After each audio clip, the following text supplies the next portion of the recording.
Yes, I'm Batman. I'm Batman. I'm Batman, Alfred. I'm Batman. I am Batman! I'm Batman. I'm Batman. I'm vengeance.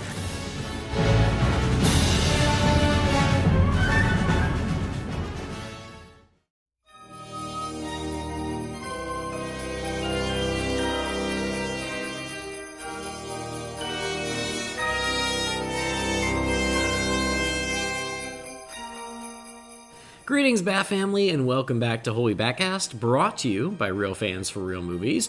Visit our website, holybatcast.com, or follow us on social media, Holy BatCast, on Facebook, Twitter, Instagram, and YouTube.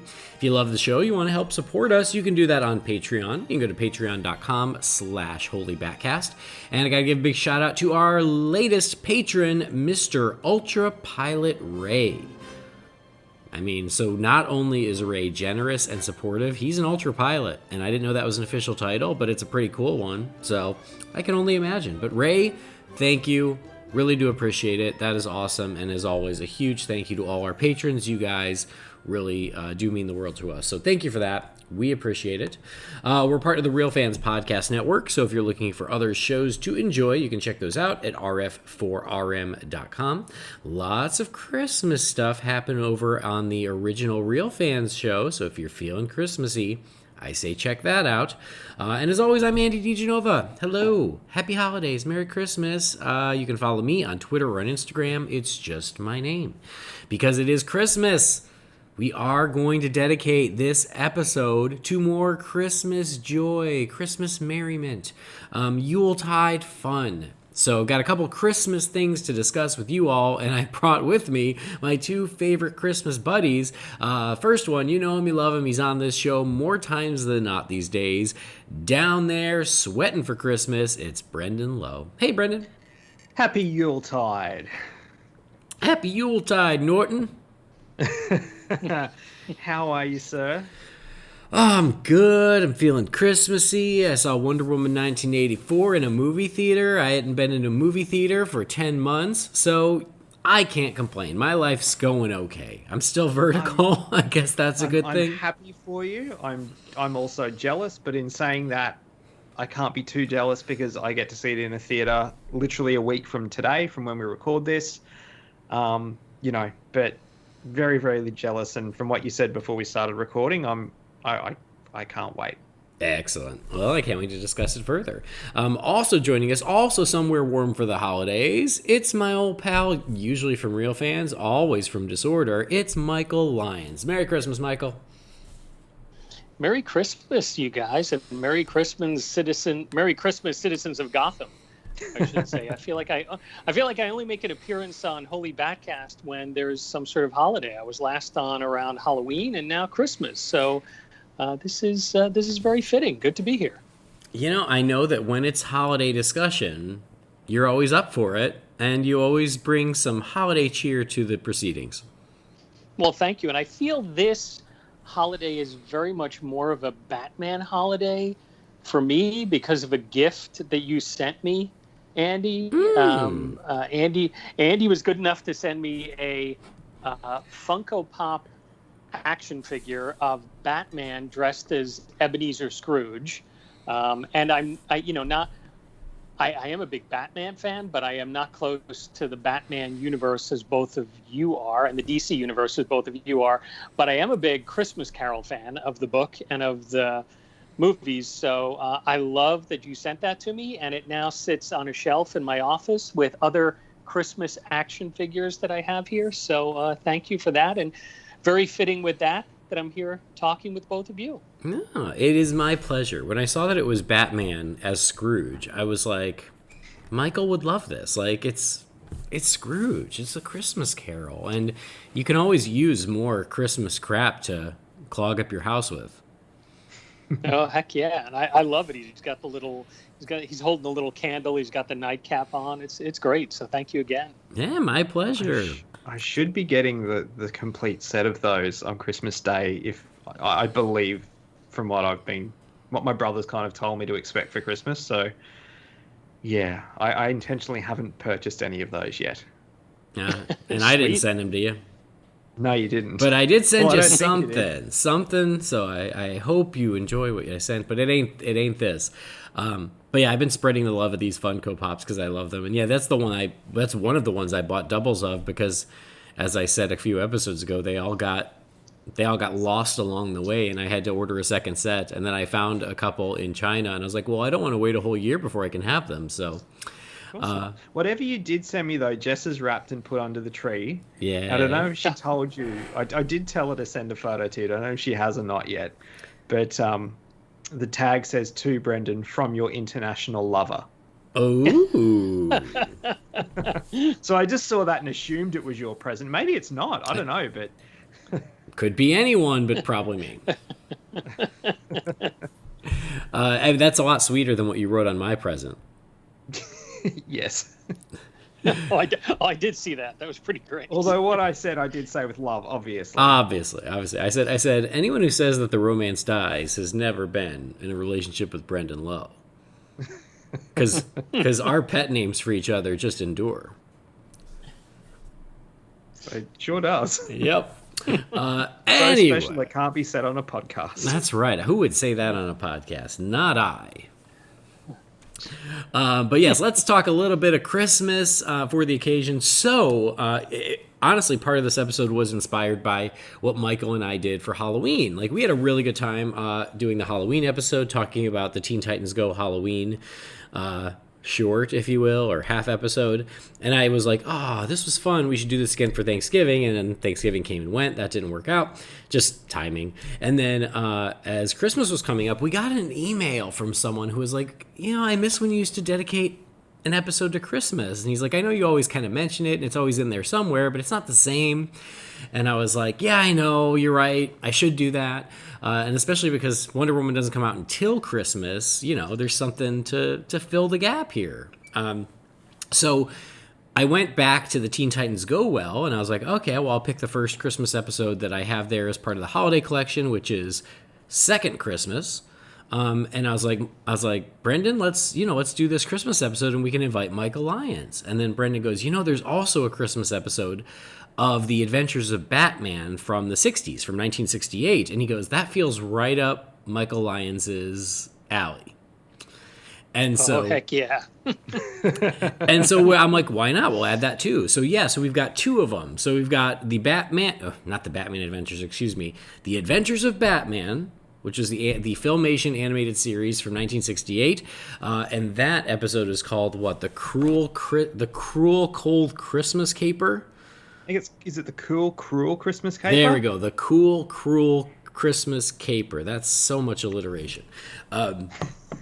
So, The Adventures of Batman, The Cool Cruel Christmas Caper. We're going to talk about that, and then we will talk about Teen Titans Go Second Christmas. But they're both really short. I think The Cool Cruel Christmas Caper is 9 minutes, and then the Second Christmas is the standard 11 for Teen Titans Go. So it still only adds up to less than a half an hour of Christmas viewing. But yeah, thought it would be fun to discuss those Batman-themed Christmas animated specials, if you will. This is almost like a spin-off of the Real Fans Holiday Special. And then, surprising no one, the mailbox is super full, so we'll try to get through some of those. We probably won't get through them all, I'm warning you now, but we'll do what we can. So let's start this Christmas celebration, this cool, cruel Christmas celebration. It is time for Christmas. Merry Christmas, Bat family. And here we go. A little bit more of Batman Christmas cheer for you.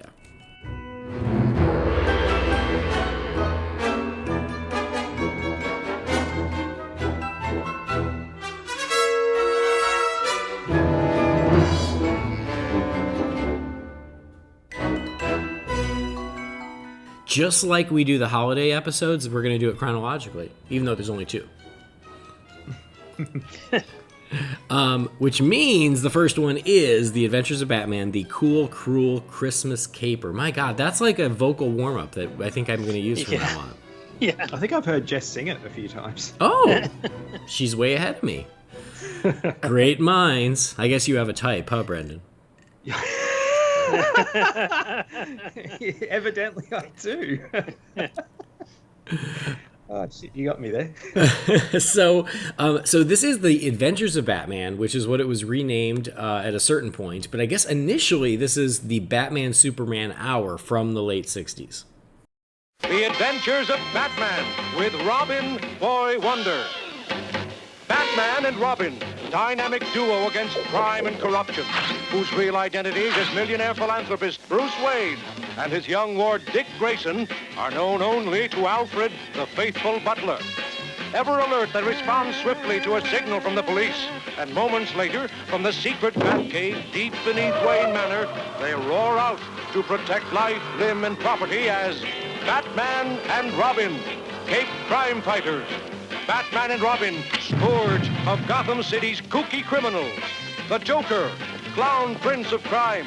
The Penguin, pudgy purveyor of perfidy. And the cool, cruel Mr. Freeze. Watch out, villains. Here come Batman and Robin.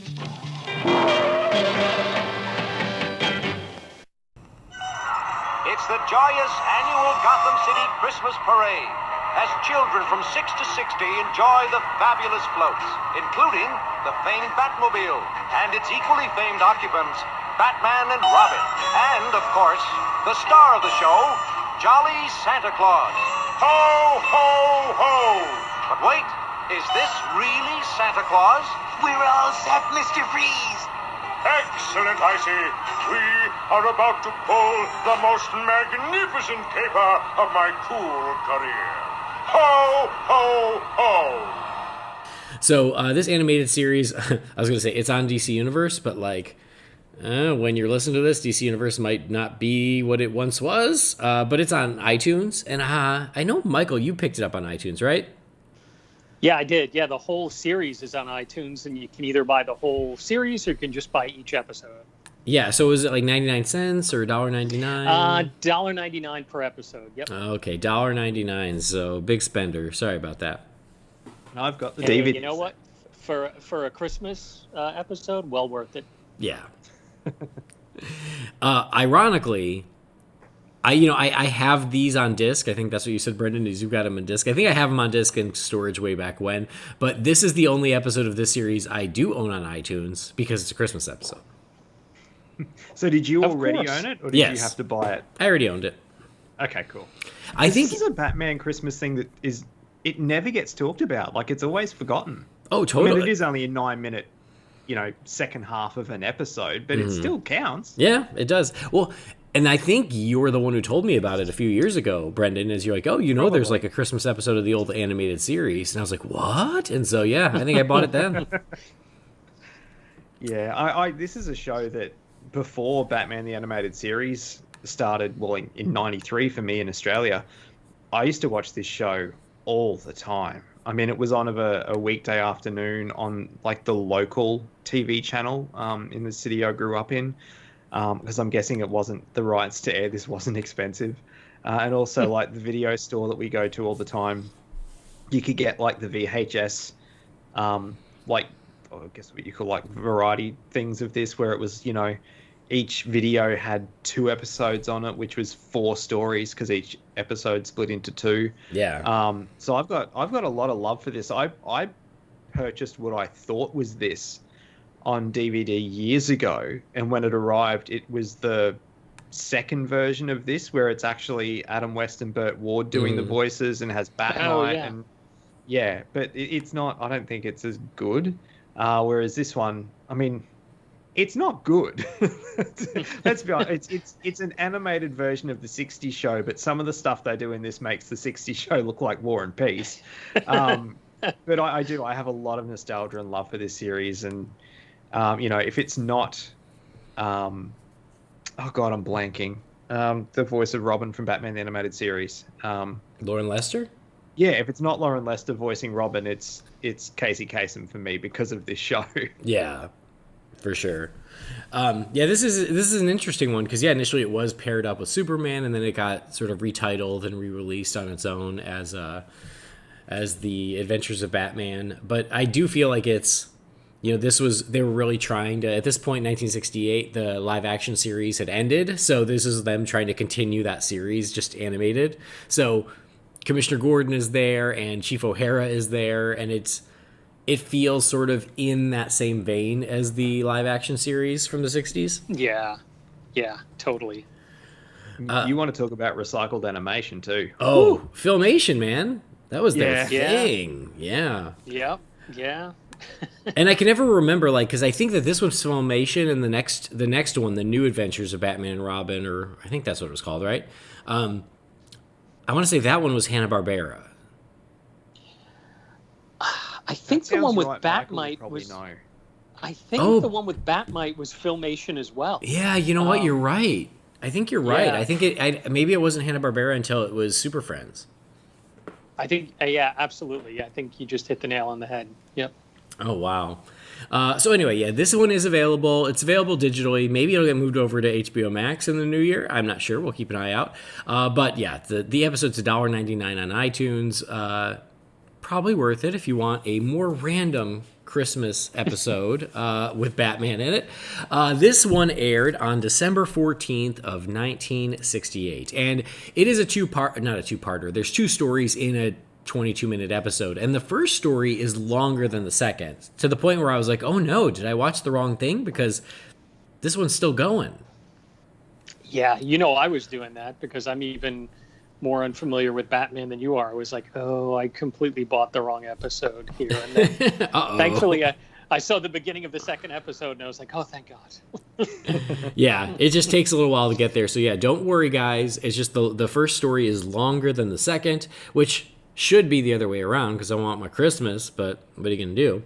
And so this, again, the two stories. The first story is Fiendishly Frigid Fraud. My God, guys. And then the second one is The Cool, Cruel Christmas Caper. And you can watch the first one or you cannot. It's fun because they're both Mr. Freeze stories. So if you love Mr. Freeze like I do, and to see what Mr. Freeze used to be before he became what he is today, this is kind of a fun time capsule of like, Mr. Freeze was on the 60s show, and so they put him in animation, and the whole thing of him like being emotionless and cold is not really a thing because he's cackling and having the best time. Owen in the Christmas one.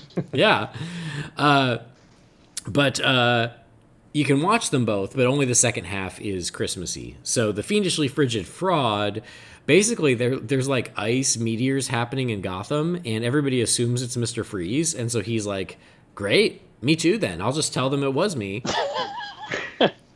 So it's the odd villainous plot that he didn't even plan for. Like, he wasn't even doing anything villainous. It's like he was just hanging out, and when this happened, and he's like, I guess I'll take credit if everybody's going to think it's me anyway.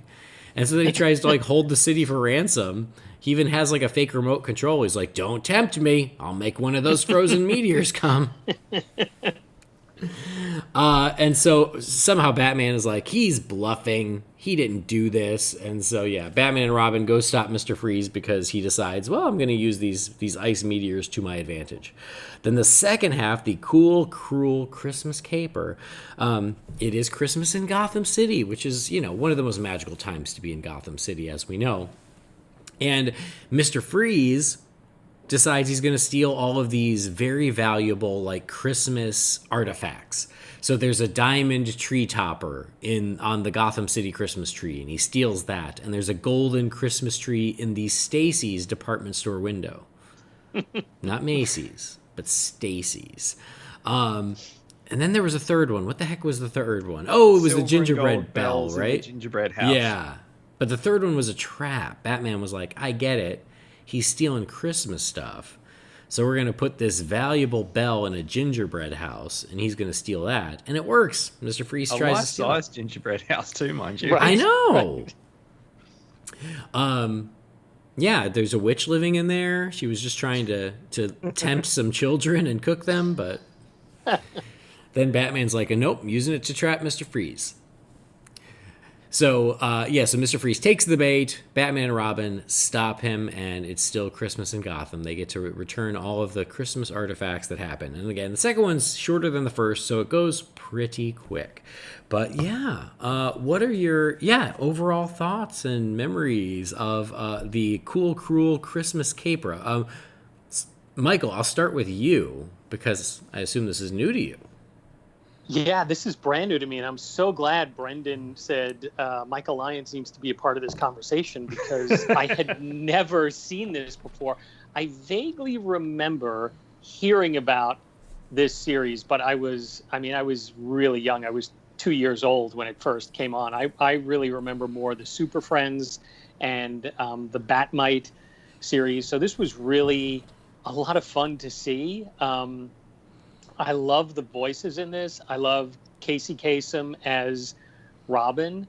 I love Ted Knight as Mr. Freeze. I thought that was pretty awesome. I'm listening to it. I'm like, oh, that's Ted Knight's voice, and hung around for the ending credits. And sure enough, that's him.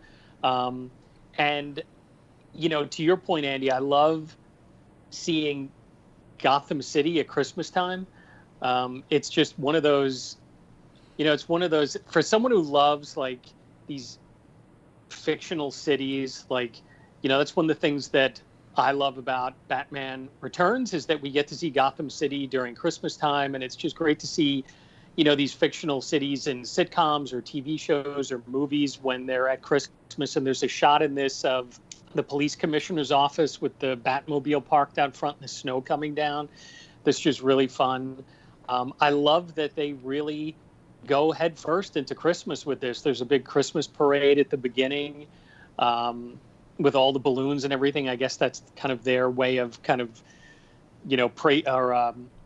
paying homage to the Thanksgiving Day parade in a way too. And I love that the icons are the star on the top of the tree, the golden tree in Stacy's department store, which is really great that they that they get the department store in there. And then the gingerbread house at the end is really fun. This second episode was really fun. I was, like you said, I was watching that first one thinking, oh man, I watched the first episode, which it's still kind of wintry with the whole, the frozen meteors and everything. But once you get to this, it's really fun to see this. And also really fun in that I feel like in the 60s, even in the 70s, not a lot of Saturday morning shows did Christmas-themed episodes. I feel like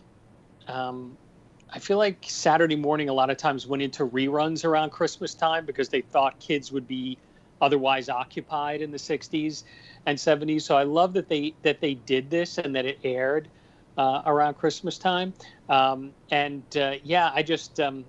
really glad I saw it because, and I'm really glad I own it because, for like 10 minutes or so, it's something nice to break out and get a little superhero fix of Christmas. Yeah, absolutely. Brendan, you're the one who introduced this to me and Michael.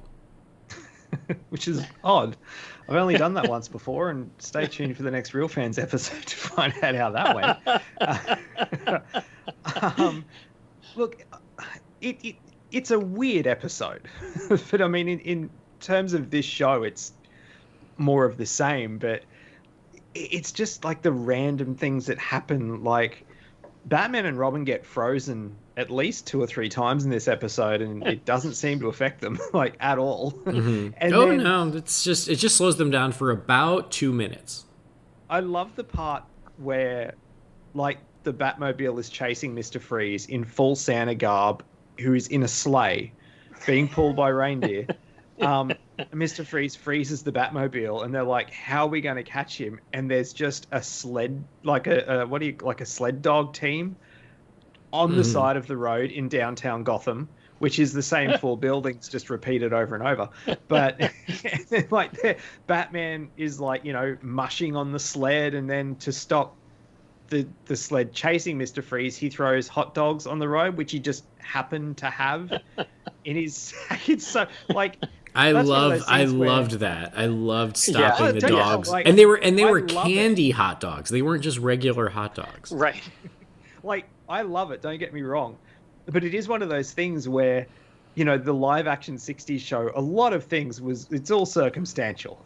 They just happened to be you know, a book-related thing that was going on in the city, and of course Bookworm's going to show up, or whatever. But but this sort of takes it to the next degree, where it's just like, okay, there's a team of sled dogs just waiting on the side of the road, just waiting, waiting to be useful. That's what, and it's right where the Batmobile got frozen. Like, it's so circumstantial and convenient. I love it. But I can't even remember how I discovered this episode. I think I might have just been Googling. This is like 2011, 2012. I might have been Googling Batman Christmas, because at that stage, I mean, I had the animated series episodes and, Comfort and Joy from Justice League, and not a hell of a lot else in terms of physical media to watch that was Christmas related. And I think back then this was actually on YouTube, and I watched it then. And then a couple of years later, when the DVDs became available, I had it. It's one that I tend to watch most years, particularly since starting the Cheerathon with Real Fans, because it's a 9-minute watch, and it's another one to add to the list. But it is fun. I do like that it goes to show where Mr. Freeze wasn't to where he ended up going, where how he gets foiled is he's sliding down a slide to get to where Batman and Robin are, and they kind of tilt the slide, and he goes up and lands into a polar bear enclosure, which, Mr. Freeze freaks out, where it's like, cut to Batman the Animated Series where he commands polar bears, which is quite funny. But I mean, it's a nice, easy watch. It's a fun watch. Probably go in with the attitude of you're gonna have a laugh, because it really is like, Batman calls Robin chum so much in this series, like so much.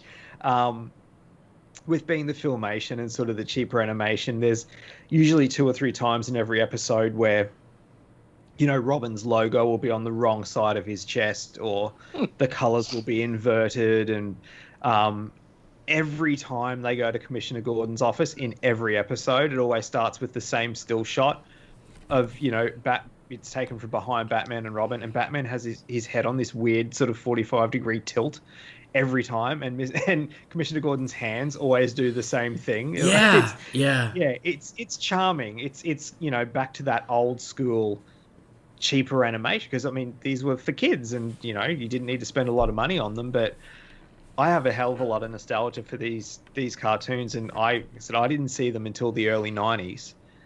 So 20 something years after they originally aired. And it's a lot of fun. But for a bit of Christmas, for a Christmas laugh for 9 minutes, it's not going to take up too much of your time. And if you're a Batman fan, you should definitely check it out, because, as I said, it seems to be a forgotten little Batman Christmas gem that not a lot of people are aware of. So I'm glad that we can, give it the credit it deserves. Shine a little light on it, especially for people like us who are always looking for more Batman holiday content. Definitely. Like you said, when Commissioner Gordon is at his desk, it's always the same animation of him talking with his hands in that really weird way. And I was like, this is all they got for him. It's just right there. Robin, like the reverse shot of that is Robin in the foreground, Batman in the background, not doing anything. Like, it's just repeated animation, but Robin's head just turns occasionally. Like, it's almost like he's animatronic. Yeah. And then there's stock footage of both Batman and Robin throwing a batarang, but when Batman throws it, his logo is correct, and then somewhere in the middle of the animation it becomes inverted in the colors, and then it comes back. Yeah, I saw that. Yeah.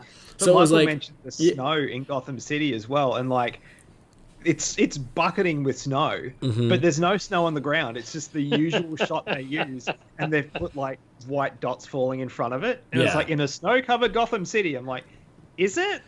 Is it really? They have a really good snow removal system there. Yeah. That clears the roads like nothing. They hate Mr. Freeze so much that they don't allow the snow to stick. I didn't even realize it was Ted Knight doing Mr. Freeze until I saw the credits, and so I was like, wait, who the heck was Ted Knight? So that is kind of random, but kind of cool, because Ted Knight was a big actor back in the day. Yeah, and the reason I recognized his voice is he was the narrator of Super Friends. Oh. So he's using that kind of very baritone. Well, he had a very deep voice anyway, but he's using that same kind of almost narrator voice that he used in Super Friends for Mr. Freeze. And I was like, oh God, that's Ted Knight, which was so great, because obviously this was just prior to like Mary Tyler Moore and Caddyshack and all of his, his big hits in the 70s and 80s. Wow, cool. Yeah. So, yeah, I'm a sucker for Mr. Freeze. Like, as a character, I love him, and it is funny to see way back when literally the only thing about Mr. Freeze is, oh yeah, he has a freeze gun. Like they just, he didn't have a personality to speak of, or his personality would change depending on the medium, because even in the live action show there were like 3 different actors who played him, and they all played him completely differently, to the point where they're not really even the same character, except they just called him Mr. Freeze. So yeah, like, and this is just another example of that, is he just is who they decided he was going to be. But I love the idea of Mr. Freeze posing as Santa Claus to pull off a crime. Like, that's super fun to me. You would think there should be more Mr. Freeze Christmas episodes of anything, because it's just a natural fit. So I love that. It's very 60s, because we mentioned like the big Christmas tree in Gotham, but it's pink. Yep. Yeah. Because that feels like a very 60s thing to me, where Christmas trees had to be these pretty other colors. Yeah, I was thinking about the same thing, because on the Real Fans episode, we talked about a show that takes place in the 60s and how very of that time it was. And when I saw this, I thought the same thing. And then, Brendan, I was thinking of you, because I watched Flintstone Christmas, and Fred's in the department store, and there's all those pink Christmas trees behind him. Yeah. So Yeah. that was obviously something of that decade, and that's definitely here as well. Mm-hmm, totally. But yeah, and I also just love it being literally Christmas crimes of this priceless tree topper, golden tree.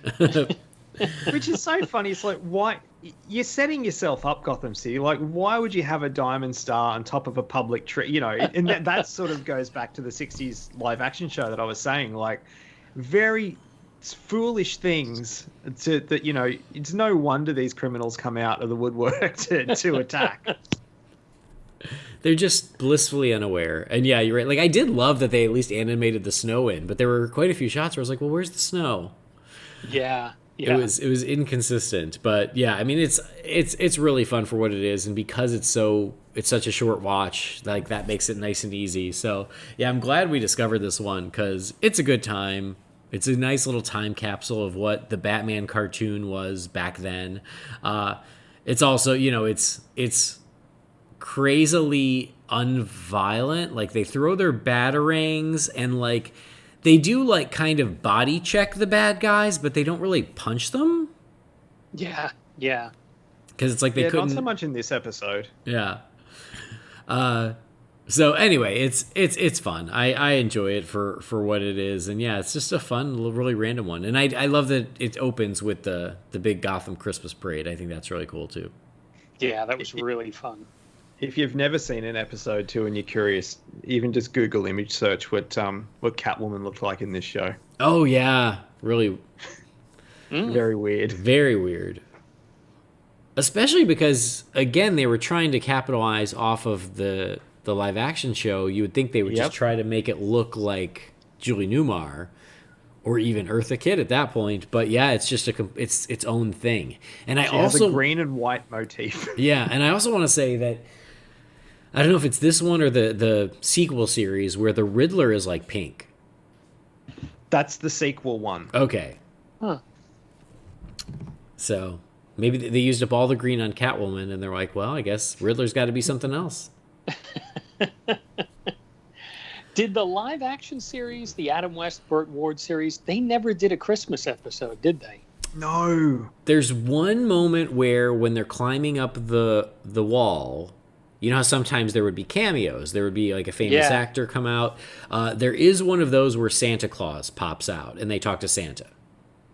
Huh. But I don't think anything else in the episode is Christmassy. It's just that moment. which is so weird because that show was tailor-made for a Christmas episode. Yeah. Yeah, I was just about to say that.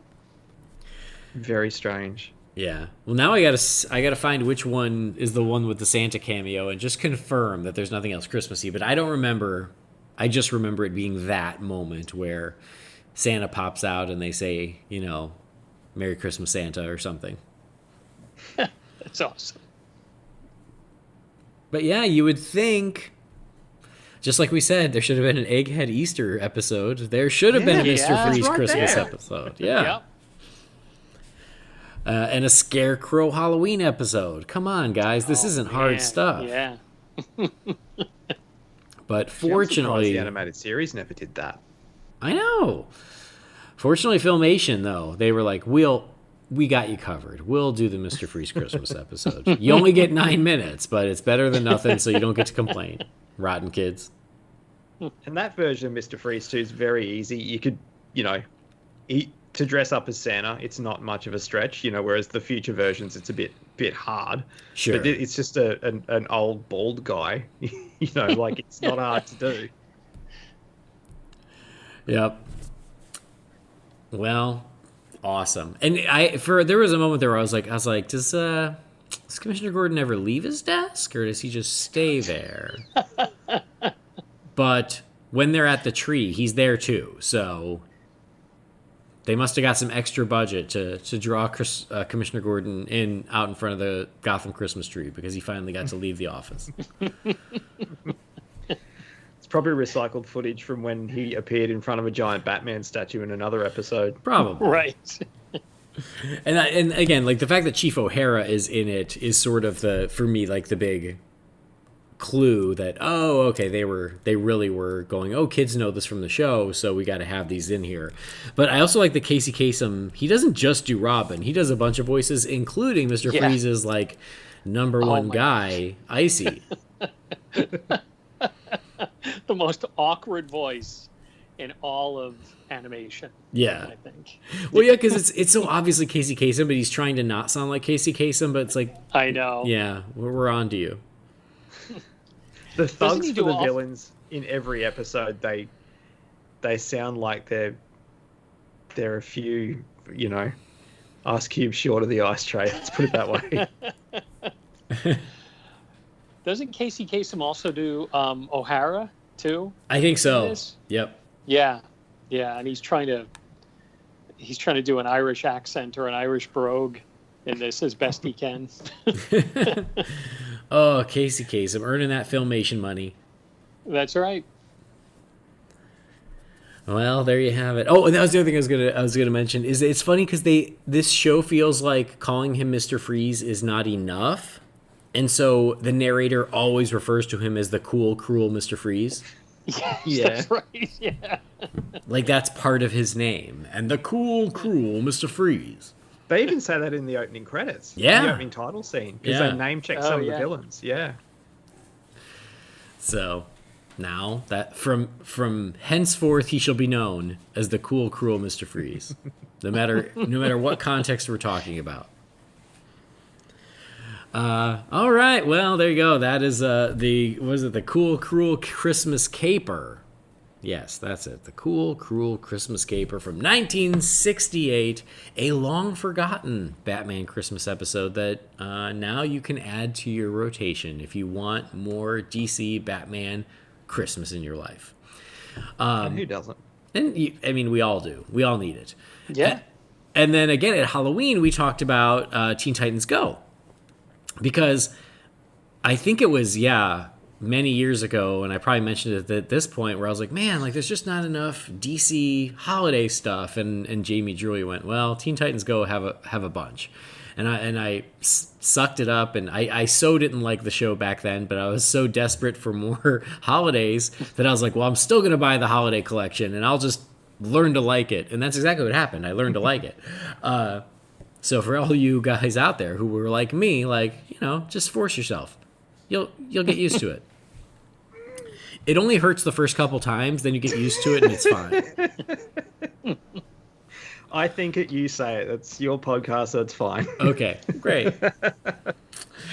But yeah, so anyway, I bought the holiday collection. I then strongly urged Michael to buy the holiday collection. And yeah, now the Teen Titans Go holiday episodes are part of my rotation as well because, again, at only 11 minutes, they're nice, quick little doses of holiday cheer on a Saturday morning or something where, you're not ready to commit to a movie or even a 1-hour episode or even a 30-minute episode. They're great little fillers in between.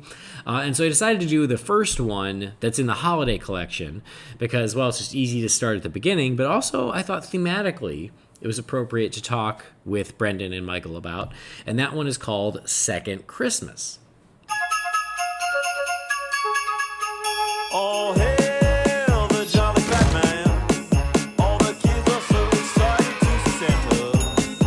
The hope was snow, the mistletoe, the Christmas tree with the lights of snow. It's got to be the favorite time of year. Oh, hail the jolly fat man. All the kids are so excited to see Santa. The hope was snow. It's not fair. Why does Starfire get to have a second Christmas? Are my ears hearing correctly? There is a second Christmas coming? And with that one question out of Starfire's mouth, the magic of Second Christmas was born. Yeah, second Christmas. You don't know about second Christmas? I do not. Oh, that's right. You're never here for that. Oh, tell me more about this second Christmas. Does Santa return? No, he's too tired after first Christmas, so there's a new Santa. Yeah, second Santa is a tall, skinny dude. In a green tracksuit. No beard. And he wears sweet high tops. And a headband. And he flies around with a jetpack. Yeah, that sounds right. I would very much like to see this second Santa. Well, you can, but you're gonna have to cook us an amazing second Christmas dinner. And buy us even more presents. And decorate the tower with even crazier lights. And, fly the second Christmas kite. Yeah! And if you do all that, second Santa will deliver you the second Christmas miracle. This one aired on December 4th of 2013. And this one, it's Christmas morning for the Titans, and they get up and they have like the best Christmas ever. They open presents, they go out and they build snowmen, they chow down on Christmas dinner, they wear ugly Christmas sweaters. I do love that part where they're all wearing them and they're like, ew, so unattractive, but so festive. And this one's itching. Yeah. And they have the best Christmas, and they're like, and then they get really sad because Christmas is over. The post-Christmas malaise. Who's been guilty of that? Every Christmas night around 10 o'clock. Yeah. Raise his hand right over here. Yeah. It's always so sad. And so, yeah, they're going through the same thing, and Starfire's like, well, now I got to go back to my home planet for our big celebration, and it has a weird alien name that I don't remember. And they're like, oh, and Starfire gets to have a second Christmas. And she goes, wait, what? There's a second Christmas? And they're like, yeah, there's a second Christmas. And it's twice as many decorations. And we get presents all over again. And Santa's too tired from Christmas. And so second Santa, he's tall and skinny. And he wears a tracksuit and high tops and a headband and no beard. And he flies around with a jetpack. And he brings a Christmas miracle, and then they randomly throw in like second Christmas kite. You got to fly a second Christmas kite. And Starfire's like, oh, awesome, second Christmas. I'm going to stay here. And so then they celebrate Christmas all over again and have a second Christmas. Robin's the only one who's like, Starfire, this is not a real thing. They're lying to you. And they go, oh, he's just the Grinch of second Christmas. Or they call him the Grouch, but they imply he's the Grinch. And so they go, anytime he tells you it's not real, just punch him in the face. And so many times he says it, and she's just smiling but still punches him in the face. So they have the second Christmas, second Christmas dinner, et cetera, and then she's staying up late to see second Santa, and Robin's like, you've got to tell her, and they're like, sorry, we made it up, we were just sad that Christmas is over. Starfire's so mad, she freaks out at all of them, and they end up overloading the generator or something, the power generator, and it explodes. They all end up in a coma for 363 days. So when they wake up, it's Christmas again, and that is the new Christmas miracle. So Second Christmas. And Brendan, do you know why I thought Second Christmas might be a good thing? You know what? It didn't click until you said it just before, but I'm thinking it might have something to do with Christmas 2. Yeah. These days you got to have a sequel. You do. Except the Titans were not going to wait till March. They wanted their Christmas 2 right there. Yeah. See, if they were here, they could just celebrate Boxing Day. Yeah. And go and see Wonder Woman 1984. I mean, so for people listening who only listen to this show, Christmas 2 is from Santa Claus the movie. And we've done... If they listen to this show, they got to know it's from Santa Claus the movie. You never know. It gets brought You up never so know. many times in this show. I am drinking my Christmas coffee out of my Santa Claus the movie coffee mug, so... Nice. It's appropriate. Christmas 2. So yes, this is the Titans version of Christmas 2. And yeah, there you go. Very Christmassy. Lots of Christmas. Brendan, overall thoughts? It was my first time watching it because I'm not... I think I've said on this show before, I'm kind of like you. I was never a big Teen Titans Go fan. I tried to watch it and just could never really get into it because it is on Netflix here. And then when the movie came out, of course I was going to watch that because it's a new DC movie. And I actually really liked it. I thought it was really funny. So I still haven't gone back and watched like the episodes though. Like, I don't know what it is. Like, I can sit and watch the movie, which is feature length, but the episodes tend to still be a bit of an overload for me, even though they're much shorter. I think it's just because it's so full on, whereas the movie kind of toned their shtick down a little bit. Yeah. But no, this was fun. My favorite parts were Starfire punching Robin in the head.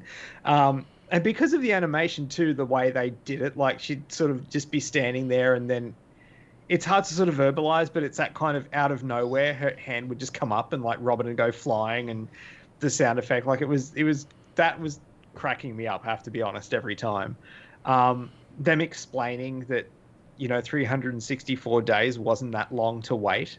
And Cyborg's just sitting there and then like the lip starts to tremble a bit and like his expression just gets worse and worse, and then he all of a sudden, I can't take it. And Jess was walking past at that point, and she's just like, I can relate, because she loves Christmas just like we do. But no, like I thought the second Santa, like the way they're just describing it on the fly and making it up as they go, but then the animation is actually putting it together piece by piece as well, which I thought was quite funny, the way he looked. And then he ended up being the narrator, which they kind of go a bit grinchy with that as well. Like, it's not all the way through, but there is the odd piece of narration, which is, synonymous with Christmas specials and particularly things like The Grinch. But no, I thought it was quite funny. There was something Starfire did that, I can't remember it now, but that something she did or said that really made me laugh. But the poor thing, the way and that's the thing, they don't really have second Christmas. No. Like, they just make Starfire do everything so they get more presents. And she's the one that does the cooking, the decorating, and Robin the whole time's just standing to the side. And then when Starfire does, lose it at the end and she goes after Robin, he's like, what did I do? And I'm just like, yeah, I know. I was like Robin's the one who's been trying to tell you the truth. Like, leave him out of it. But and then the sort of, I don't know, would you call it a twist or a reveal, that was just so random, that they're in a coma for 363 days. So the miracle ended up being they didn't have to wait a year for Christmas. I was like, that's funny, but if you think about it, it's also really bloody dark at the same time. The show does that. Show. Yeah. But no, I liked it. I don't know if it will make my yearly rotation. I might have to dig a little bit deeper for other Christmas specials. I'm assuming there are some, because if they're quick watches, they are some more DC content to to add to the cheerathon list if you're in the Real Fans group and doing that. But yeah, it was a good watch. I'm glad that you recommended this one and that you introduced it to me. Nice. I mean, I gotta say, I love Second Christmas Dinner. I want to do that. Yeah. Because it was chili, burritos, and burgers. And I'm like, I was thinking of you, Andy. Count me in. So it's like first Christmas, traditional turkey, ham, mashed potatoes. Second Christmas, just burritos and burgers and everything we should feel guilty for eating, but we want. Need to add nachos. That was the other thing too. Robin's real thing at the start of the episode was them getting back into training. Yeah. Like they'd had their cheat days with Christmas and everything. So they sort of take it to the nth degree with Second Christmas, or it's not Christmas food. Like it's full on junk food. Yeah. Yeah. Well, yeah. And he's like, all right, that's good. Like we'll take the decorations down. No more empty calories. And I don't get that way on December 26th, but I do get that way right after New Year's. January 2nd, I'm like, all right, and it's time. And I just start taking stuff down. Yep. Michael, another Teen Titans Go holiday episode for you. Yeah, I'm so glad you introduced me to these holiday episodes back in October when we had talked about, I think it was called The Spirit of Halloween. Yeah. The episode was.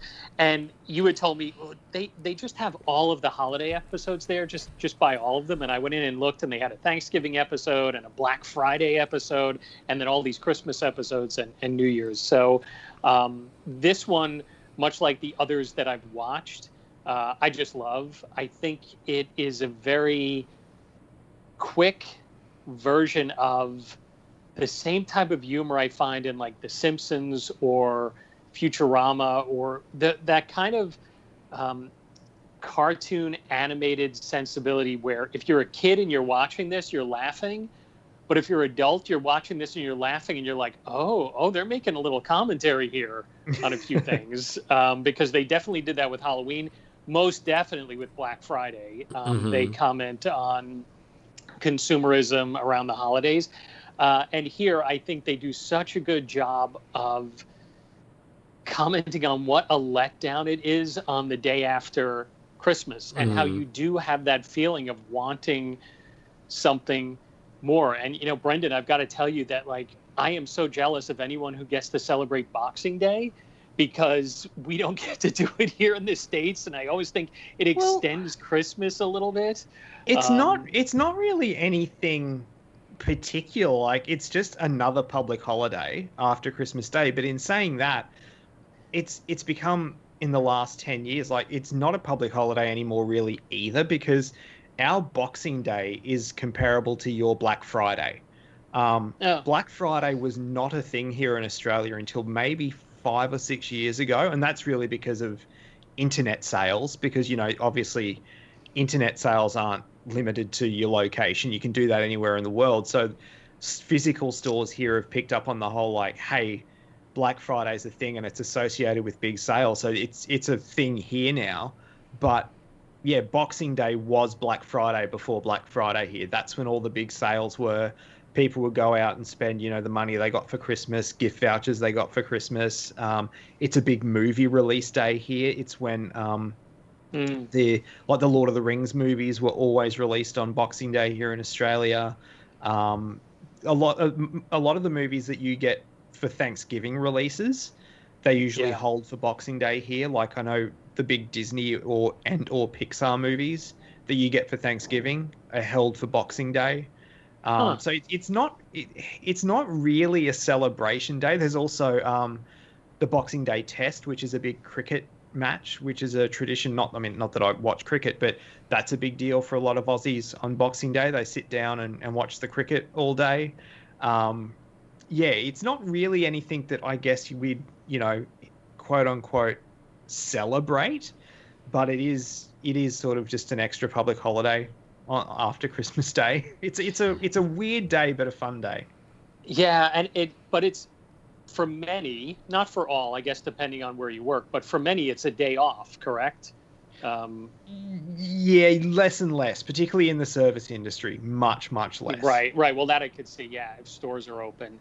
And I always found it fascinating because, and my dad and I were just having this conversation recently because this year, obviously, in the States, Christmas is a Friday, which means for a lot, not for all, obviously, depending on where you work, but many will have Christmas Day off on Friday, and then they'll have the weekend off, Saturday and Sunday, depending on your job. And my dad, who's been retired now for about 20 years, he had very much a Monday to Friday job, 9 to 5. But if Christmas fell on like a Monday, a Tuesday, a Wednesday, he was back up at work the day after Christmas. Yep. And my dad was saying, though when Christmas would fall on a Tuesday, Christmas Day, you'd be sitting there and you'd have this huge dinner and this huge dessert and family would be around and you're eating on the best china and silverware and having dessert and drinking coffee off of a cup and saucer and having, eggnog with liquor in it. And then 12 hours later, you're at your desk drinking stale coffee out of a styrofoam cup going, what happened? And where did the magic go? I know. It's funny you say that, though, because this year, with Boxing Day being a public holiday as well, Boxing Day is on a Saturday. So the Boxing Day public holiday is moved to the Monday. Oh, so because I'm not in the service, well, I mean, technically I am, but I'm in a contact center. So we don't operate on national public holidays. I get Christmas Day, the Saturday, Sunday, the Monday, and I took 1 day's holiday on the Tuesday. So I get 5 days off for Christmas this year, but it's because it falls around that weekend time, which is just awesome. Right. Yeah. Oh, nice. Yeah. But, but that feeling of like when Christmas is a weekday and you're back at work the next day and that morning you wake up, whether you have to work or not, I think there is always that feeling that morning after Christmas of what happened, and they capture that really well here in this special where all the Teen Titans are sitting there on the couch the next morning and you can just feel their depression. And I love that Second Christmas grows out of that, and I love that they make up this holiday just out of desperation to continue Christmas. And I do love the Second Christmas Santa, and how he's a thin guy and tall and he wears green and he's got a headband and he doesn't have the beard. And I just love how they make him up. And I think much like a lot of these episodes, I think it's a commentary on how we always want the holiday to start early, more and more as the years go on when it comes to Christmas. But I think then it's also tough to let go of it. And I think they definitely comment on that. And I love the whole idea of how they're jealous of Starfire, that she gets this magical holiday the day after Christmas. And things happen so quickly here and they jam so much into I think it's 11 minutes, this short, that every single one of these that I've watched, I've had to pause it at the 6-minute mark to say, okay, this is only 11 minutes, right? Because they get so much in that it always feels longer, but it's always so quick. And, it's just really, I think it's just really well written. And that's someone like me who, as I said at the beginning of the episode, I kind of exist on the periphery of the DC universe, and my window into that world is usually Andy or this podcast or Brendan or Jamie. So, kind of seeing this is not knowing who these characters are. I just found this really entertaining just from a holiday comedy kind of commentary on the season perspective. So I really enjoyed it. I've enjoyed all of these holiday episodes so far, and this one was definitely no exception. Good. Yeah. I mean, they're so fun. And again, they're easy to watch. They're quick to watch. And they always do a nice little spin on it. And I will say, Second Santa is much nicer than Santa in the Teen Titans Go universe. Because, Santa in Teen Titans Go is not very nice. He calls them garbage children. So is it, chronologically, is it the same Santa from Rudolph the Red-Nosed Reindeer? It might be. It wouldn't be a shock. Okay. Because he's an asshole. Yeah. There's a whole episode that's Santa Claus trying to take over Halloween because he's jealous that Halloween gets as much attention as Christmas. And yeah, he's oh my God, it's so funny. It's so funny. But it's pretty funny. So give me more Second Santa. He's nice, and all his Christmas miracle is he puts you in a coma so you don't have to wait too long for the next Christmas. I think that's wonderful. That's great. But yeah, I mean it's so fun, and yeah, I love like the invented traditions of Second Christmas, you know, like some of them are the same, but I like at the beginning it's decorated for Christmas, and then they're like, oh, and then twice as many decorations, and so when you see it later, it is just every inch of the frame is just packed with Christmas decorations. So yeah, I love the idea of having to like take them all down and then put them all up again, but then more. And you're right, and they make poor Starfire go shopping for them, which, you know. And what's up with Robin taking everything down on the 26th? Yeah, that's easy. Too quick. Like, too quick. Yeah. But like I said, as soon as New Year's is over, that's how I feel. I'm like, nope, time to just accept it and move on. Yeah, same. But yeah, like just okay, that was fun. Away we go. But no, it's really funny. I like it. And same thing every time, like where Starfire's just wrapped up in the holiday and she's just got stars in her eyes, but she still just punches Robin because he's like, no, Starfire, this isn't real. I also like when she mentions her alien holiday is, and she's like, she mentions some monster, and she goes, he's like Santa, but he's a monster, and it cuts away to just this horrible looking alien monster, but he's got presents. Yeah, yes, that's right. Yeah. I've never taken recreational drugs, but I reckon an episode of Teen Titans Go is pretty close. I mean, I do think that when it started and I couldn't get quite into it, it is sort of that hyperactive tone that I'm just like, oh, come on, like let's just take a breath, let's settle down. But yeah, you get used to it, and it's only 11 minutes at a time. But yeah, I think this one's really fun. I like the made-up holiday of Second Christmas, and maybe, just maybe, because I'm always looking for holidays, I might adopt it in real life. Yeah. Gotta be honest, I was thinking the same thing. All right. Gonna order us a bunch of burritos, and away we go. They wore the Christmas sweaters again, too, didn't they? I feel like they did. Yeah, they were different ones, too. Yeah. Yeah. I feel like they should have done, like, instead of Christmas sweaters, like Christmas pajama pants or something, like, for Second Christmas. Yeah. Instead of sweaters, now we wear Christmas pants. But no, it's a good time. It's fun. Check it out. This one is, again, I have it on iTunes. In Australia, I guess it's on Netflix, so that's nice. I don't think it was on DC Universe here. I don't think. I'd have to check. I don't know where it's streaming, but it is on iTunes here too, because I had a look to see if they had like the holiday collection that you guys have spoken about. Mm-hmm. Just for sheer convenience, so I don't have to troll through like every season to try and find the holiday episodes, which I know isn't hard, but I can be lazy with stuff like that. But yeah, I couldn't find a holiday collection specific. It's just the seasons that are available here. But yeah, if you got the patience, jump on Netflix and scroll through, I guess, and you'll find the holiday ones. Well, now you have to do that. I have to Google and see if there's a list of the episodes I need to find. Yeah, well, because I bought the holiday collection, obviously, but that was 5 years ago. So there have been new holiday episodes since then that now I do just buy them by the episode. Because it's 99 cents. It's fine, you know. For more Christmas viewing, it's worth it.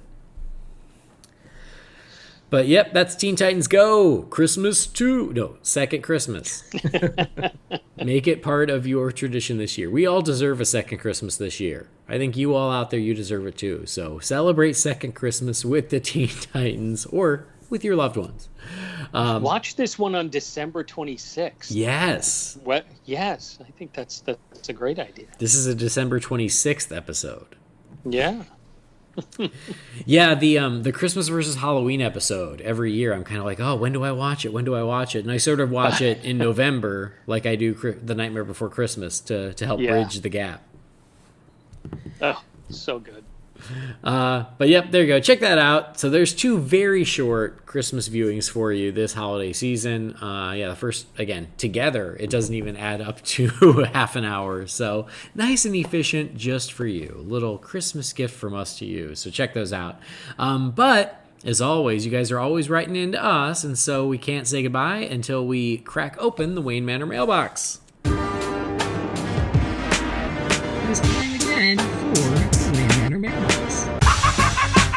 You've got mail. Derek. What is a letter for me? Maybe temporary. She wrote a letter. You're one hell of a messenger. This is all, Master Wayne. All right, let's see what we got here. First message. It is from Cam Stewart. It says, "Hey guys, hope you're doing well. It's not a Batman question, but I want to get your thoughts on The Mandalorian. Are you watching it, and what do you think of Season 2? Personally, the Jedi episode is one of my favorite Star Wars things in any media of all time. Seeing Ahsoka brought a tear to my eye." Thanks, Cam. And I think at this point we all know that Ahsoka popped up in The Mandalorian. I don't think that's too spoilery. It's been a few weeks. Funnily enough, the reason, or actually not the reason, you guys don't know when we recorded this, but we were a few minutes late starting recording because one of the guys was too busy watching The Mandalorian that we had to wait. Who was that? Me. Yeah? It was anyone me. who knows me, it wasn't me. Full disclosure, it was me. Yeah.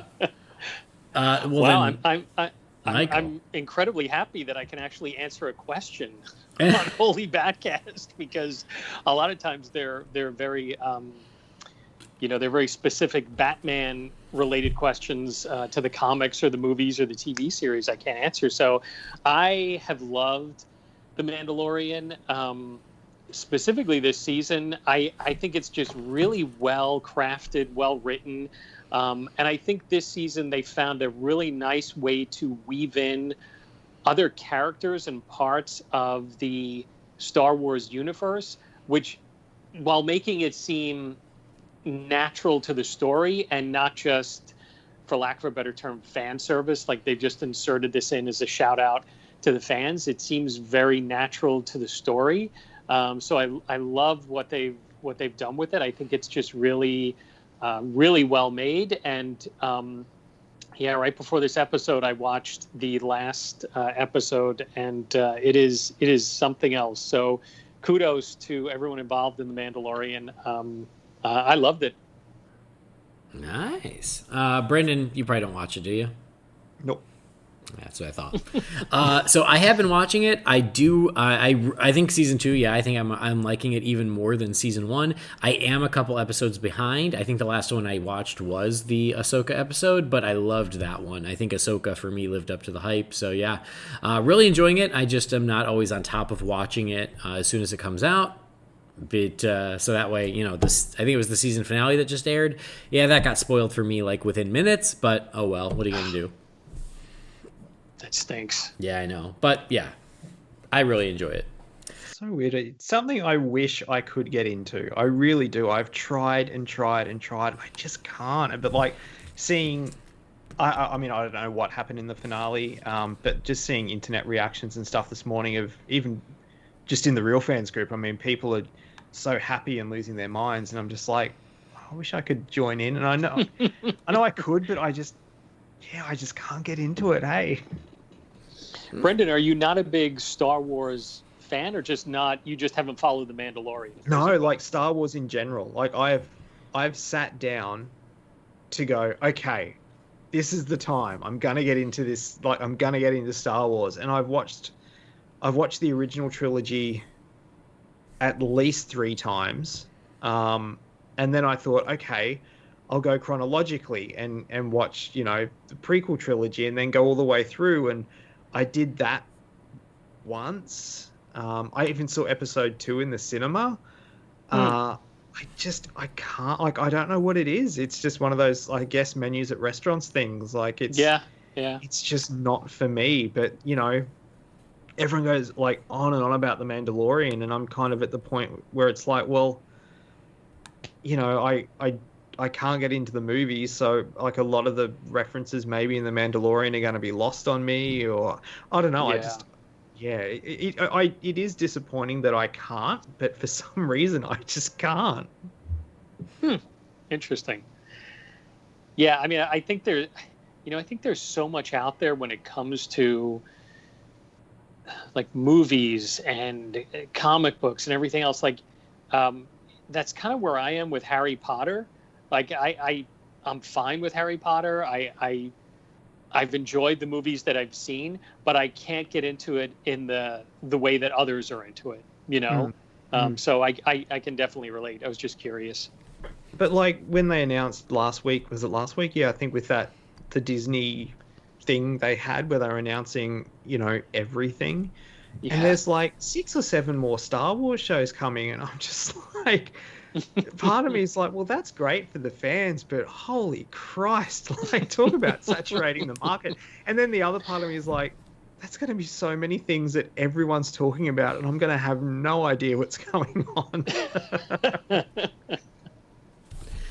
It felt excessive to me, where I was just kind of like, that's too many for me to keep track of. I'm just going to pick 1 or 2 to care about, because it's too many. It's too much. Like, it's great The Mandalorian's such a hit and people are loving it. Like, I'm genuinely happy for the Star Wars fans, particularly because from what I can gather, like, sort of the jury was out on whether the new 3, like the latest trilogy, was actually good or not. Like, I don't want to go down that rabbit hole, but this seems to be universally praised by the fans, which is awesome. But then it's just kind of like, you're running the risk of sort of oversaturating the market, and also not everything can be to the standard of this particular show, I guess. Like, who knows? But anyway, yeah, it's just, try as I might, I cannot become a fan of the Star Wars. I've tried. No worries. All right, let's move ahead. Next message is from Noah. It says, "Hey, Andy, and insert co-host here. Have you been reading Dark Knight's Death Metal, and what are your thoughts? If you haven't, you definitely should. Each issue has me smiling ear to ear. Thanks." Thank you, Noah. I have not been reading it, so I will have to put it on my to-do list. But when DC Universe switches over to DC Universe Infinite, that is something I can read then. So glad to get the recommendation. I know Michael hasn't been, and I also assume Brendan hasn't been. You would be correct, sir. Yeah. I've watched The Mandalorian. Yeah. You want to talk about that? All right. Next message is from Sam. It says, "Hey, Andy, on a recent episode, you said that Batman could bring everyone back to theaters if they make it theatrical only. Do you think that this is why they moved it to 2022? Batman being one of the biggest characters of all time, do you think they wanted to give theaters the best shot of coming back then? Keep up the great work. Can't wait for Wonder Woman 1984. Thanks, Sam. Interesting question. Michael, any thoughts on this? Do you think that they moved the Batman to help theaters in 2022? I think it's a good call if they did, because I think that's what, and Andy, I think you and I actually talked about this on the Halloween episode, because somebody wrote in a question asking about the future of theaters. Yeah. And I think theaters are definitely going to need those big event movies. We're going to need to kind of go back about 25, 26, 30 years or so, and go back to the event movies like the Batman 89 and Jurassic Park, and get these movies that don't feel like movies. They feel like you're going to a concert, and you've got to go out opening weekend and see it because everyone's going to be talking about it on Monday. And a new Batman movie would definitely do that. I know I'd be there opening weekend to see it. So if they did that, I think it's a smart move, and I think it'd be a good way to help bring audiences, not just fans, but all audiences, back to theaters for sure. All right, Brendan, what do you think? I don't disagree, but am I mistaken in thinking, because I know we all know that Robert Pattinson got COVID, but didn't they have to shut down production a second time? For a little bit. Like it was shut down for a while during COVID, then it restarted, then it shut down again because of COVID, but then it restarted again. Okay, yeah, because I thought that might have played a hand in it as well. Is that sort of the scheduling was maybe a little bit tough to get, but I don't disagree with what Michael was saying, that big movies like that hopefully will be what can get people back into cinemas and kickstart that industry again. By 2022 as well, it's scary to think because it doesn't feel like it because everything else we've had in between, but by 2022 it will be 10 years since there's been a solo Batman movie in theaters, or just a solo Batman movie, period. Mm-hmm. Wow. because Dark Knight Rises was 2012. Yeah, and you're right. We've had lots of Batman content in between, but not a solo Batman movie. So that's another thing too that might play a factor as well of getting people back in if, they haven't been, because let's be honest, the DC movies have been divisive to say the least. So, a solo Batman movie standalone, it's definitely going to get, you would assume, bums on seats in cinemas, because hopefully, touch wood, by then it will be safe to do so globally. Yeah. I mean, I don't think the delay to 2022 had anything to do with trying to help theaters or to bring people back to theaters. It was really just to accommodate the delay in production. Also, what we've talked about before is sort of, as movies don't get released, they're piling up, so you have to kind of push out your slate. I think it was more about that than anything, but the fact that there's an added benefit that it could be a movie that helps get people back into the theater, I think is a good thing. Yeah. All right, next message here. Come on, computer. You can do it. I believe in you. There we go. It is from, it's Stuart from Guernsey. It says, hey guys, it's Stuart from Guernsey. Oh, it was Stuart who asked for the Christmas episode. He said, will you be doing a Christmas episode? Here we go, Stuart. Now I remember. He says, I missed the regular Christmas episodes. I know you've done episode the past couple of years, but it hasn't been like the previous ones that are full of Christmassy goodness. Andy, seeing as you don't get tired of Tim Drake, do you think you could cover Sleigh Ride this year? I love the story by Paul Dini, and it's a shame it isn't widely known by fans. Also, there is a very short Tim Drake Christmas story in the DCU Holiday Bash, which is on DC Universe. It doesn't take too long to read. It would be easy homework. Anyway, thought I'd put those ideas out there for you in case you need some. Also, congratulations to Captain Boomerang on his special news that he announced this week. This is a couple weeks ago. He said, hope you're well, getting into the Christmas spirit, Stuart. Thank you, Stuart. And yes, this episode is for you. So if you guys... Just for Stuart. We only want the one download. Yep, that's it. I mean, actually, as soon as the one download happens, I'm going to shut down this episode. It's for Stuart and Stuart alone. So if you guys like this episode, thank Stuart.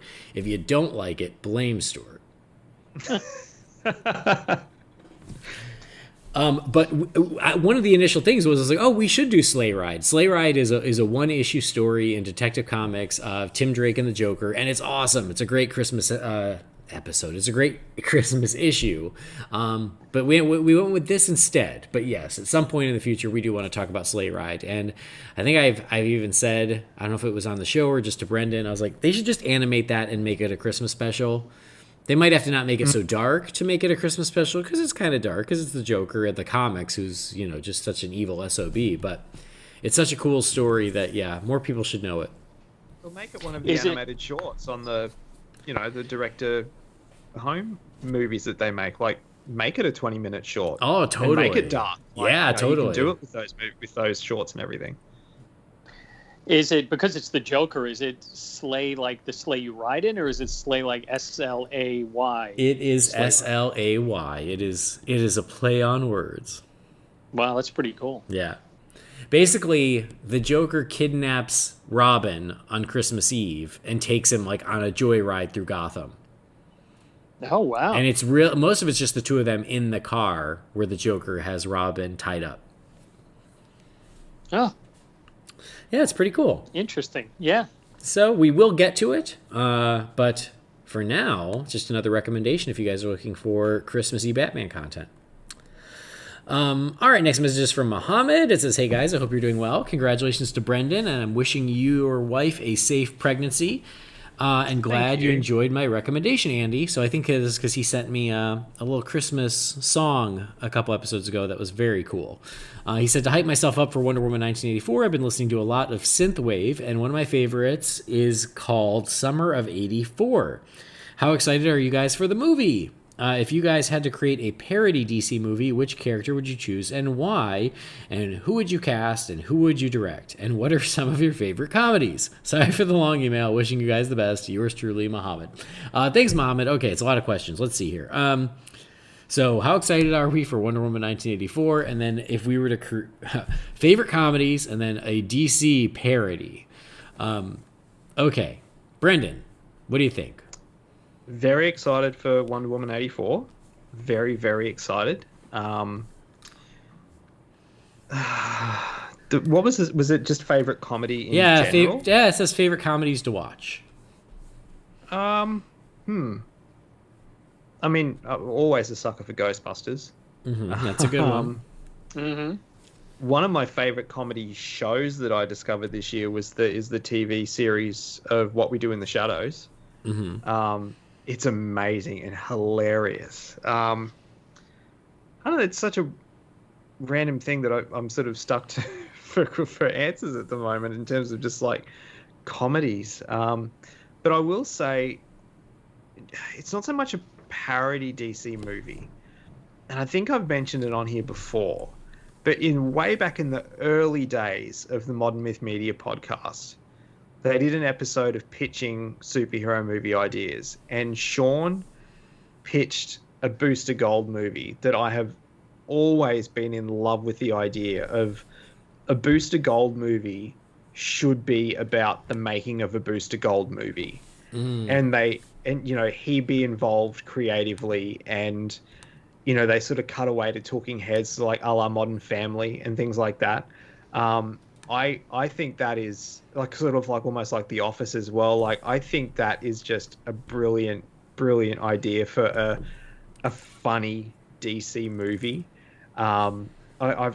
It's never gonna happen, but I've ever since like it was like 2011, I think, when that episode was released, and I've always had that in mind of just like that is such a great idea for a funny DC movie. So that's my pick. Yeah, I like it. Michael, what about you? Favorite comedies? I grew up with the comedies of Mel Brooks, Blazing Saddles, Young Frankenstein. I love those. The Zucker Brothers, Airplane, Top Secret, Caddyshack. Those are all in kind of my top 10 of favorite comedies. And what was the question? If I could make a DC villain comedy? Was that the... Or just any, like a DC comedy movie. I would love to see them, like, just as a comedy film, bring back or resurrect one of those random villains from the 60s live-action Batman series, like The Archer or Bookworm or Egghead, and cast like Will Ferrell or someone like that in it, and have him like exist on the periphery of what's actually going on in the actual DC universe, and almost make them awesome. like a bungling villain. I think that'd be a lot of fun. And Wonder Woman 84, I can't wait. I love the original Wonder Woman, one of the best movies of that year when it came out. So yeah, I'm really looking forward to this. Nice. I saw Wonder Woman 1984 last night. I loved it. We'll talk more about that when the time comes. Favorite comedies, 9 to 5. Waiting for Guffman, Talladega Nights, Step Brothers, The Birdcage, Coming to America, a little bit of everything. I mean, Ghostbusters too. It's just Ghostbusters feels like it just transcends being a comedy movie, but it is a comedy movie. Along those lines, Stripes kills me. Oh, Stripes is so good. Yeah.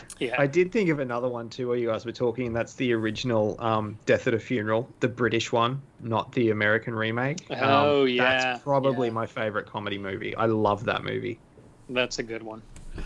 And then a DC comedy movie. So my initial thought was like Wonder Twins could be really fun, and you could have a lot of fun with it. Because you don't have to take them seriously. Like you could still have some cool superhero action in there, but it also could be tongue in cheek, and you could have a lot of fun with it. And then something else I thought of when kind of almost taking bits of what both of you guys said, something that's like a fake documentary. Like a mockumentary, like Waiting for Guffman or Best in Show, something like that, like Modern Family, but it's the Legion of Doom. And so you could have just a lot of fun with the Legion of Doom being sort of The Office, you know? So yeah, I don't know, something like that, which would be really fun. With Michael's thing of like a bungling villain being on the periphery, it'd be really funny if it was like on the periphery of something like Joaquin Phoenix's Joker. Yeah. Oh my God! In Like that really world. two extremes. Yeah, I mean, we already had a DC comedy movie with Joker because it was hilarious. It was fun for the whole family. All right, next message is from Jacob. It says, "Hey guys, I loved the Wonder Woman 1984 and movie theater discussion recently. It's a controversial question, but would you have rather seen Wonder Woman 1984 instead of Joker, and have Joker be in limbo instead? They both could have been pushed back to 2020, but only Joker kept its release date. Thanks, keep up the good work." All right, so yeah, like Joker was October of 2019, and Wonder Woman was going to be November of 2019. They kept Joker, they pushed Wonder Woman, so we got to see Joker on time, and then we've been waiting for Wonder Woman ever since. So what do you think? Would you have rather it gone the other way around, Michael? Gosh, and I'm one of those people that really liked Joker. Because it was so fun. Yeah, I mean, really, very upbeat film. Every night I watch it, and I laugh, and I laugh. One of my favorite Christmas movies every year. Mm-hmm. But it's funny because I've seen Joker, but I haven't seen Wonder Woman 84. But just knowing what I know, if I had to choose, I probably would have rather seen Wonder Woman 84 because it seems more of the traditional superhero movie that we're used to. And I would rather see that any day, even though I really did like Joker. So if I could have swapped them, I would have rather have seen Wonder Woman 84 already and be waiting to see Joker. What about you, Brendan? Yeah, agreed. Like I with Michael, I do like Joker.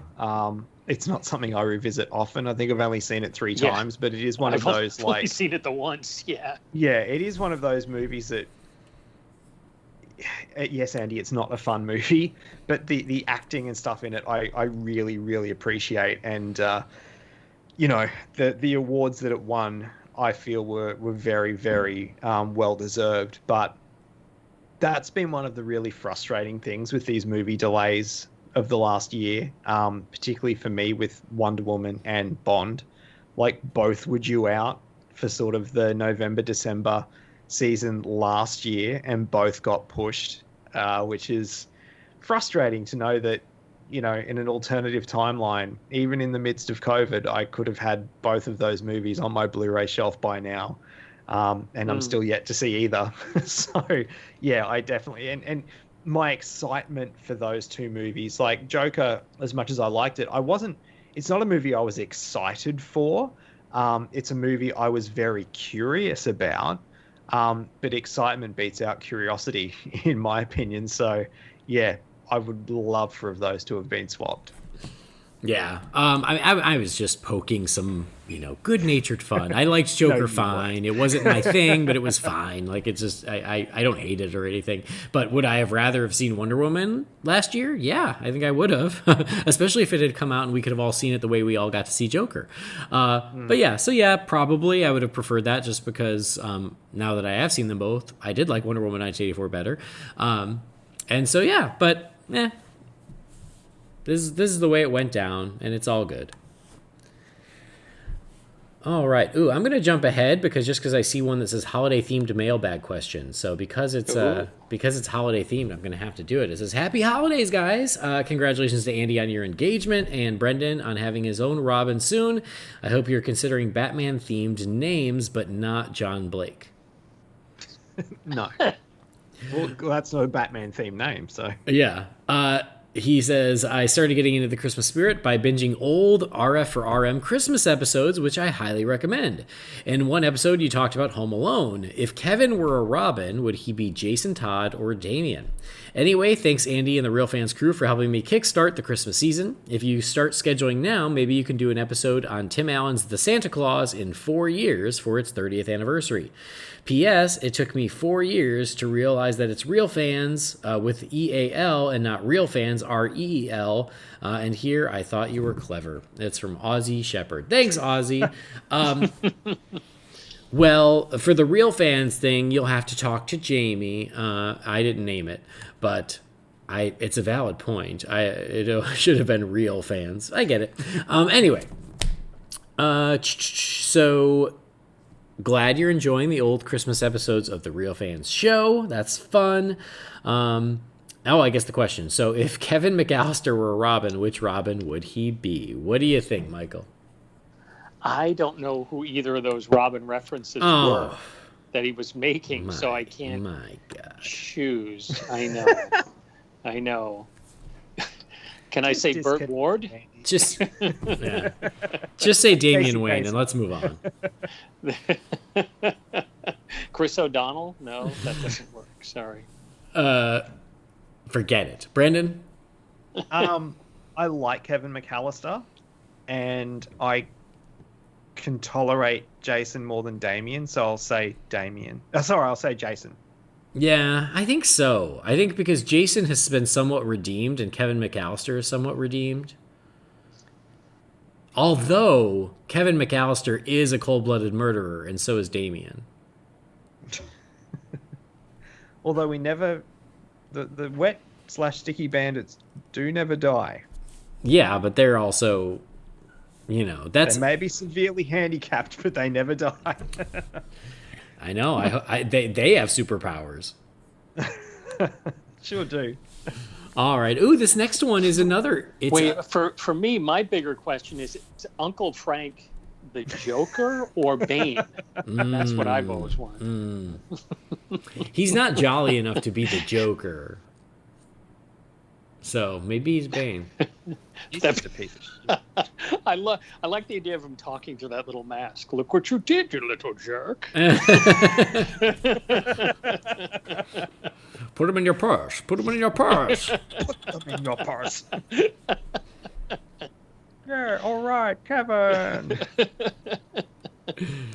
All right. Oh, you're going to like the next one, Michael. This one's from Aaron Chavez. It says, hey, gang, I was listening to the episode where you were trying to come up with a Batman movie worthy of an F grade, and I started thinking about it and ended up with something I might actually want to watch. It's a Wonderful Life with Batman and Friends. We pitched that maybe on the same episode. Didn't we? Remember someone said, oh, what's a sequel that you didn't get but you would like? And we said, oh, a sequel to Batman Noel that's not a Christmas Carol, but It's a Wonderful Life. That sounds familiar, yeah. Yeah. Okay, so he cast the whole thing. He said George Bailey is Batman, Mary Bailey is Catwoman, Mr. Potter is the Penguin, Clarence the Angel is Alfred, Bert the Cop is Commissioner Gordon, Ernie the Cab Driver is Harvey Dent, Nick the Bartender is the Joker, Violet is Poison Ivy, and the Bailey children are Robin, Nightwing, Red Hood, and Batgirl Azuzu. There's some other movie characters I can't quite put together with a Batman character like Daffy and Forgetful Uncle Billy, super rich Sam Wainwright, Mr. Gower, George's Hero, but you can have a go at those. Merry Christmas, Happy Holidays, Aaron Chavez. Thanks, Aaron. I mean, I think you've already got a great start with your list here. Yeah. That's pretty spot on. I especially think Penguin is Mr. Potter. I was just about to say that's perfect. Yeah. Yeah. And Alfred is Clarence. Awesome. Yeah, this is pretty good. But here's the fun fact. I don't know if you listen to the other shows, but It's a Wonderful Life is Michael Lyons' favorite movie. So, Michael, what do you think? I think it's perfect casting. I love the image I'm now getting in my mind of like Batman and Catwoman standing in front of the Christmas tree with like the villains and all of the citizens of Gotham City in front of them, like, to Batman, the richest man in town, and they all start singing Old Lang Syne. I think that's phenomenal. I agree. What do you think, Brendan? In this version, is Bruce Wayne a millionaire? That's what I'm curious about. I mean, because probably. So the problem would have to be running something into else. the store, going, "I want $1 million, hot dog." Like that'd be a little bit redundant. You're just thinking about It's a Wonderful Life. That's a movie I didn't discover till later in life. I'd always been aware of it because of obviously it's referenced in every other Christmas movie or show. I love that movie just in general. Jimmy Stewart is so good in that movie. So I actually didn't realize that's your favorite movie of all time, Michael, but that doesn't surprise me now that I hear it. I'm actually planning on watching it in the next couple of days before Christmas too. So now I'm even more excited. This has put me in the mood to watch it even more. Awesome. Yeah, I There you go. think it's not just a great Christmas movie. I think it's the story of all of our lives, and it always takes on different meaning, and it spreads out beyond the movie that it was originally made to be, and it's become to the point that we're now talking about it and casting characters from Batman in it. So I think that's great.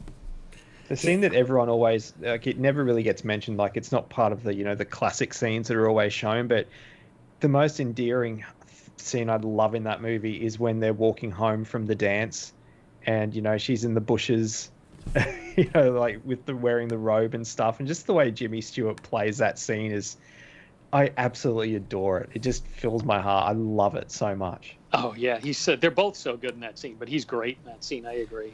Yeah. I think that if we do the Batman It's a Wonderful Life, though, it's like you don't just do It's a Wonderful Life, you do the idea of it. And so it's not about the money. It's Bruce is going through something else where maybe he has a failure when he's out on Gotham, like he lets someone get away or something tragic happens, and he's like, I never really made a difference. I never made a difference in Gotham. I've been doing this for 20 years and it hasn't mattered. Sort of like, the line from BVS where he's like 20 years in Gotham and, what was it, 20 years in Gotham, how much has changed, something like that, that idea where Batman basically has that crisis of faith and he's going to shut it all down, and that's when he's visited by the Angel, and we see what Gotham would have been without Batman. That's man, wow, that's pretty cool. Like that's I your really that's want your this story. to happen. Yeah, this is very cool. So yeah, I love that idea. It's a wonderful Bat Life, Bruce. Oh, nice. Cool. All right. Well, I think that's where we're going to close the mailbox because that's a good Christmassy note to end on. There are still a few things left, but they're just going to have to wait till next time because I got other things I got to do today. But yep. Thank you guys for writing in. We do appreciate it. If you've got a message for the Wayne Manor mailbox, you can send that to Holy BatCast at rf4rm.com. And we will get to it hopefully very soon. But that's where we're going to wrap up this Christmassy holiday special of Holy BatCast. Christmas pals, thank you guys as always for joining and for being willing to talk a little more Batman Christmas. It's always appreciated. So Brendan, how many Twist Christmas? my arm, why don't you? Yeah, I mean, I was going to say how many Christmas episodes have we done this year, but I mean that kind of relates to you and to Michael. But is this God? Is this 5, 6? This is because we did Santa Claus the movie commentary on the Nightlight. You and I did the interview with Carrie K. Heim, who played Cornelia in Santa Claus the movie, on Real Fans, and then. Yeah, we did the commercial episode, which is out, the special, which I'm assuming is coming out in the next couple of days. And now this one, that's 5 for me. Wow. Yeah, so this is our 5th Christmas episode this year. Holy crap, but Merry Christmas, Brendan. Merry Christmas, guys and listeners. And thank you for the emails, with the congratulations and stuff. You obviously don't have to, but that's really sweet and appreciated. But Merry Christmas, everyone. And of course, we just mentioned the Christmas episodes we've done. There was a great commentary that we did on The Nightlight, which is my podcast, which you can find at thenightlight.podbean.com, facebook.com/thenightlight, and at nightlightpod on Twitter. And if you want to follow me, you can follow me on Twitter at Loey007. Wonderful. And Michael, so you weren't there for the Santa Claus the movie once, but this is our 3rd Christmas episode this year. Definitely third one, and I've loved all of them. I love talking Christmas, whether it is in Gotham City or outside Gotham City, with both of you. So this has been wonderful once again. So thank you for inviting me. I'm out there on Twitter at mlyonsfl. I have a blog, Screensaver, a retro review of TV shows and movies of yesteryear, which is at screensaverblog.blogspot.com. I'm also a regular contributor and have a column at Animation Scoop, a website that's at animationscoop.com that talks all about animation, past, present, future and lots of fun Christmas things going on and at both of those sites. And I also co-host a podcast with Andy and Hunter Fagan called Disorder Every Disney Film. Once again, Merry Christmas to both of you and to everyone else out there, and make it a safe one as well. Wonderful. I have to apologize if you hear some sort of weird scratchy sound. That is not the podcast. That is not your listening device. That is literally a man. I live on the 16th floor. It is a man hanging on a rope outside my window, scrubbing my windows. Wow. And so I feel like I should go put on my Santa Claus outfit and pop out. I was going to say, you should pop out like a little cameo. But yeah, as you were talking, Michael, all of a sudden I looked to my right and I was like, oh my God, there's a person out there. So I apologize if I was distracted. I just did not expect to see that. Anyway, it's all good. Yes, check out Brendan and Michael, all the things that they said. As we just said, there's lots of Christmas goodness on the Real Fans show, on the Nightlight. So check those out. Of course, there's also Disorder, Every Disney Film that Michael mentioned. Eventually, Why Not Futurama will come back. I promise. It's just, it's kind of like it's like the plugs in A Christmas Story when the old man's like, it's just one too many. As I try to find the time for the podcasts, poor Why Not Futurama keeps getting shuffled off to the side. So it will come back. It's just finding the time. So check all those out. All those are at rf4rm.com. But thank you for downloading this show. We do appreciate it for our little Christmas celebration.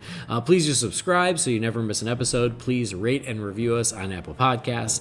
And as Michael Keaton's Batman says, I want you to tell all your friends about me. Visit holybatcast.com, and again, find Holy BatCast on Facebook, Instagram, Twitter, and YouTube. The email again for the Wayne Manor mailbox is holybatcast@rf4rm.com. So on behalf of Brendan and Michael, I've been Andy. This has been Holy BatCast. We'll see you next time. Same bat time, same bat channel. Merry Christmas to all a good night, all that good stuff. And also, as Michael Keaton's Batman says, goodwill toward men and women.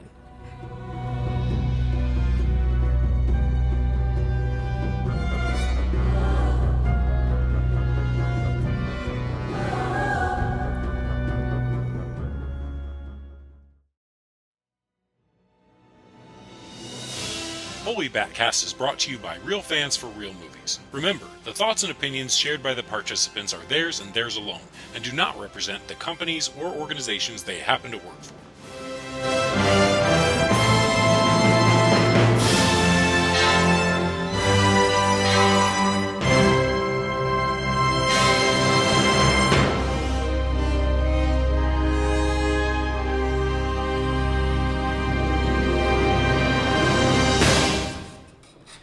And to this guy outside scrubbing my windows. Merry Christmas, dude.